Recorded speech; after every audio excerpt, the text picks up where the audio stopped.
Hey, this is Clay with Clay's AC and Auto Repair and Clay Motion here in Grand Rapids, Michigan. If this video is helpful, please subscribe, click the notifications, share my videos, send me your nice comments, and pretty much have a great day. So today we're going to show you how to fix the front windshield washers on a GMC Acadia. We believe we've got a blown fuse, but we removed our wheel, got to our windshield washer pump, checked it for power. There was no power going to it. And when we push on our button for the windshield washers, they actually move back and forth like they're supposed to. So the next step was, because we know our switch is good, because when we push on the button, the windshield washers move back and forth like they're supposed to.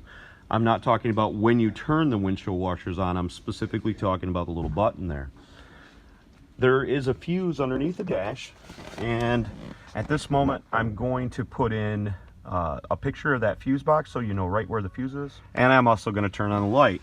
So we're going to pop down this box right here, and I'll try to, you're not going to really be able to get you a good angle on that, and I'm not going to take off this whole piece. Then we're going to look up here. We're going to find the fuse, and actually the fuse is closest to, I'm going to point to it right here. It's this 10 amp fuse right here that controls the front windshield washers. Probably what's happened was the windshield washer pump froze one time, tried to work, it wouldn't turn, so it blew the fuse.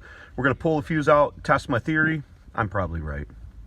I generally am. And I am correct, the fuse is blown. I don't know if you guys can see through there. Nasty fingertips. But anyways, the fuse is blown, so we're gonna have to go get another one. I'm not quite sure probably 1/1500th of a cent they started saving by making these new fuses, or maybe that's because people were getting the old maxi mini fuses. Too many of them gathered up and weren't buying enough of them, so they changed the design of them.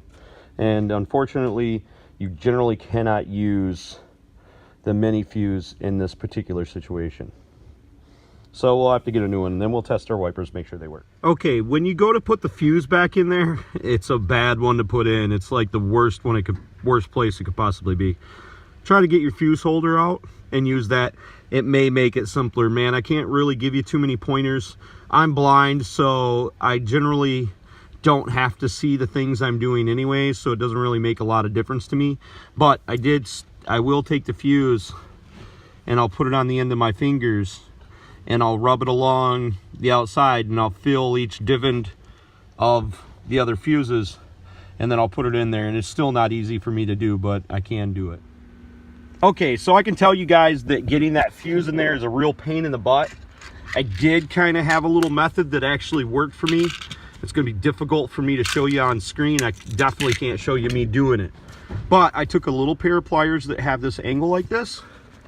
I took the fuse and I put it like this, and then I clipped down on it, and I got it up into its location, and I pushed it in there. The problem was these fuses are so short, you really can't push it up in there. But then I took my other hand and I put it up on top of the fuse, pulled out the pliers, and pushed the fuse in with my finger.